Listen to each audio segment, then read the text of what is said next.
I think as you see behind me, there's a lot of debris, a lot of trees knocked down. You see interruption of power lines and trees going over power lines. So there's going to be a lot that's going to be required to be able to clean this up and to get everything back up and running again. We were not able to get down to Steinhatchee.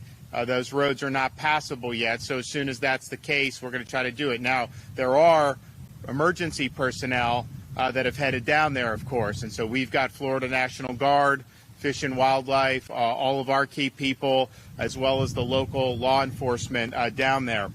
I talked with the sheriff about kind of some of the challenges. They did get a lot of water down there. There's no question. They have not received any call regarding a fatality as a result of that storm surge, but that's up to this point. I mean, so we'll see what happens as people go down there. So there's going to be a lot that's going to need to be done in that area. They got an awful lot of water.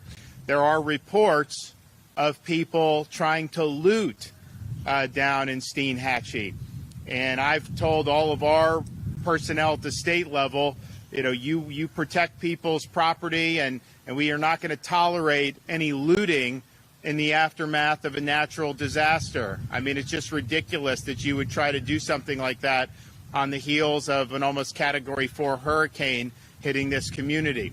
I'd also just remind potential looters that you never know what you're walking into. People have a right to defend their property. This part of Florida, you got a lot of advocates and some proponents of the Second Amendment.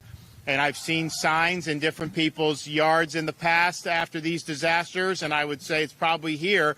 You loot, we shoot. You never know what's behind that door. If you go break into somebody's house and you're trying to loot, these are people that are going to be able to defend themselves and their families. So I would not do it.